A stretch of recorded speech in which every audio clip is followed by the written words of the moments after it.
আমার কাছে আপনি তো 70 দিয়েছেন। হ্যাঁ। আপনি আমার কাছে পাবেন কত তাহলে? আচ্ছা আচ্ছা, আমি তো পাবো রাইট। আপনি তো পাবেন। তাহলে হচ্ছে আমি 70 টাকা পাই। হ্যাঁ, আপনি তো 70 টাকা পাবেন। হ্যাঁ, আপনাকে দিও 132 মানে 60 টাকা দেবেন আমাকে। আর হ্যাঁ? আর 60 টাকা দিলে হবে। পাই এক্সাক্ট লোকেশনে থাকলে খুব ভালো হয়। পুলিশ টুলিশ দাঁড়াতে দেয় না, তো ঝামেলা করে। গুলশান 2 না? আচ্ছা, কে যাত্রীকে পিক করে নিলাম। টাইম হচ্ছে 9:56। তো যাত্রীকে নিয়ে যাচ্ছি এখন গুলশান 2-এ। যাত্রীর ভাড়া আসছিল 201 টাকা। যাত্রীকে নামে দিয়ে দেখবো যে কত টাকা আসে, কারণ অনেক সময় ডিসকাউন্ট থাকে। এটা মানে যাত্রীর কিলোমিটার হচ্ছে 10.5 কিলোমিটার। তো চলুন আগে যাই, যাত্রীকে নামাই দেই, তারপর বুঝতে পারবো যে কত টাকা আসলো। তো চলুন, আজকে বেশি কথা হবে না, শুধু ইনকাম হবে। হ্যাঁ, যাত্রীর গন্তব্যে চলে আসলাম। সময় লাগলো 31 মিনিটের মতো। তো 31 মিনিট সময় ব্যয় করে দেখি কত টাকা আসলো। 31 মিনিট সময় ব্যয় করে 191 টাকা দেখাচ্ছে। তো যাত্রী আমাকে 200 টাকা দিয়ে গেল। মানে আজকে সকালে ইনকামটা হচ্ছে 191 টাকা, খুব 200 টাকা। সে যেহেতু উনি 200 টাকা দিচ্ছে, তো 200 টাকা। তো 0.5 কিলোমিটারই লাগলো, আর সময় লাগলো 31 মিনিট। তো এখন দেখি নেক্সট ট্রিপের জন্য একটু ওয়েট করবো।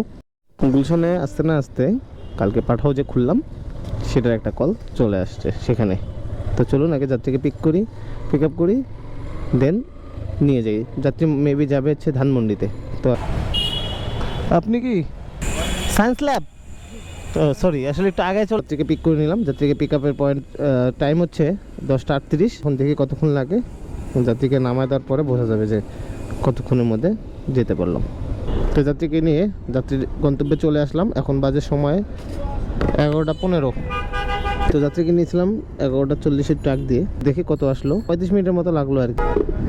188 টাকা। যাত্রী এই যে বিকাশে টাকা দিয়ে দিচ্ছে। এখন এখানে একটু ওয়েট করব, তারপরে এখান থেকে ভাড়া পেলে এখান থেকে দেন মুভ করবো।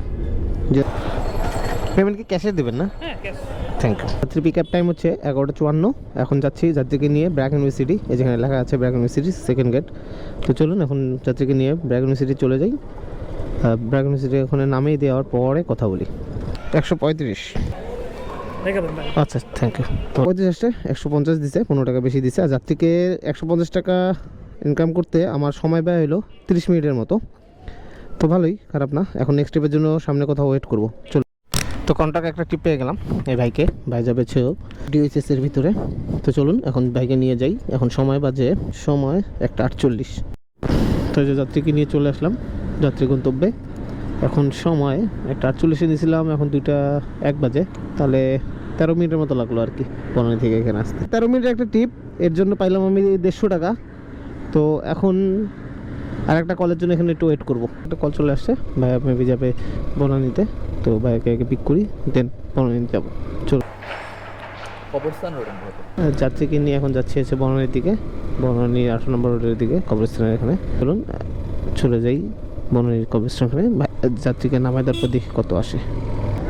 132 আসছে। আপনি তো 70 দিয়েছেন। হ্যাঁ। আপনি আমার কাছে পাবেন কত তাহলে? আচ্ছা আচ্ছা, আমি তো পাবো রাইট। আপনি তো পাবেন। তাহলে হচ্ছে আমি 70 টাকা পাই। হ্যাঁ, আপনি তো 70 টাকা পাবেন। হ্যাঁ, আপনাকে দিও 132 মানে 60 টাকা দেবেন আমাকে। আর 60 টাকা দিলে হবে। প্রায় 62 টাকা, 60 টাকা দিলে হবে। মাঝে মাঝে শর্ট ট্রিপও নিতে হয়, কারণ কি আপনি অনেকক্ষণ ধরে কল পাচ্ছেন না। তো শর্ট ট্রিপটা নিয়ে যদি এক জায়গা থেকে আরেক জায়গায় মুভ করেন, তাহলে দেখবেন যে এখানে যেহেতু কল নেই, তো ওখানে গিয়ে কল পেতেও পারেন ভালো। এভাবেটা নামাই দিলে আমি পাবো 200 টাকা সামথিং, ধরুন 200 টাকা। আগের ছিল 800 টাকার মতো হয়েছিল। পাঠাও উবার দুটো মিলে টিপ দিচ্ছি, 1000 টাকা আজকের মতো কমপ্লিট হয়ে যাবে। 4:55 ওঠেন। টাইমটা আর কিলোমিটারটা যাত্রীকে পিক আপ পয়েন্টে নামায় দেওয়ার পরে বলতেছি। এটা হ্যাঁ, পাঠাও একটা কল চলে আসছে। দেখি এক ভাই যাবে ছিল মোহাম্মদপুর লালমাটিয়া। তো বাইকে যে পিক করি, সামনেই আছে, লোকেশনে দেখাচ্ছি এখানেই আছে। এক্সাক্ট লোকেশনে থাকলে খুব ভালো হয়। পুলিশ টুলিশ দাঁড়াতে দেয় না, তো ঝামেলা করে। তো যাত্রীকে পিক করে নিলাম। যাত্রীকে নিয়ে এখন যাবো হচ্ছে মোহাম্মদপুর লালমাটিয়া। তো চলুন মোহাম্মদপুর লালমাটিয়ার দিকে চলে যাওয়া যাবে। তো যাত্রীর যে রেজিস্ট্রেশন ছিল সেই রেজিস্ট্রেশনে না নেমে উনি আর কি আরঙের সামনে এসে নামলো। সমস্যা নেই, যাত্রীকে নিয়ে আসলাম। 6:25 বাজে, প্রায় 45-এর মতো লাগে গেল, 45 মিনিটের মতো। 221 টাকা আসছে। শিওর। আচ্ছা, যাত্রী আমাকে বিকাশে টাকা পেমেন্ট করলো, 222 টাকা দিছে।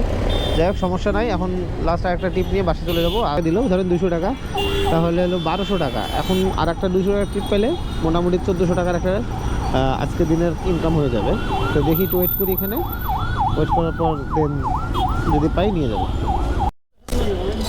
না, ব্যাগে কিছু নাই, ওঠেন, সমস্যা নেই। তো এই যে এক ভাইকে, মানে এক যাত্রীকে পাইলাম, ইনি যাবে হচ্ছিল গুলশান 2-এ। তো 150 টাকায় নিলাম, কারণ গুলশান 2-এ গেলে আমি একটা কল পাবো, এটা আমি জানি, সেজন্য আমি নিয়ে যাচ্ছি। হ্যাঁ, ওখানে জ্যাম, এই জন্য তো নিয়ে আসলাম যাত্রীকে গুলশান 2-এ এখানে নিয়ে আসলাম। যাই হোক, এখন আর একটা মিরপুরে ভাড়া দরকার, মিরপুরে ভাড়া পেলে মিরপুর চলে যাই। একটা কন্ট্রাক্ট টিপ ছিল 150 টাকার। যাত্রীকে পেয়ে গেছি। যাত্রী নামবে হচ্ছে পশিকার, আমার বাড়ির একদম কাছেই আর কি, পশিকার মোড়ে। তো এখন যাত্রীকে নিয়ে রওনা দিচ্ছি। তো যাত্রীকে নিয়ে মিরপুর পশিকার মোড়ের এই জায়গাটাতে চলে আসছে কত, 157 টাকা। ও, এতগুলো টাকা দিচ্ছেন? বেশি? হ্যাঁ হ্যাঁ, না বেশি দিয়ে ফেলছিলেন, সমস্যা নাই। ওই যে যাত্রী আমাকে টাকা 10 টাকা বেশি দিয়ে ফেলছিল। যাই হোক, আজকের মতো এটাই শেষ ট্রিপ ছিল, আর ট্রিপ নিব না। এখন বাসার দিকে চলে যাবো। এই যে বন্ধ করে দিলাম, অফলাইনে চলে গেলাম। আজকের মতো ইনকাম হলো 1500 টাকার মতো। তো সব কিছুই ভালো, উপরওয়ালার দোয়াতে সবই ভালো হইলো। তো এখন বাসার দিকে চলে যাব। চলুন, আজকের মোটামুটি এখন বাজে কটা, 8টা, 8:30 বাজে। হ্যাঁ, তো সকালে বেরিয়েছিলাম 8:30 বাজে, মাঝখানে অনেক খাওয়া দাওয়া হ্যানতেন, এটা কল তো সবসময় আসে না। তো যাই হোক, সব কিছু ভালো ছিল। আজকের মতো এখানে শেষ করছি। সবাই ভালো থাকবেন, সুস্থ থাকবেন, সচেতন থাকবেন এবং আমার জন্য দোয়া এবং ভালোবাসা রাখবেন। So thanks for watching my video. Thank you so much. আবার গতকালকে দেখা হবে। সো আজকের মতো টাটা।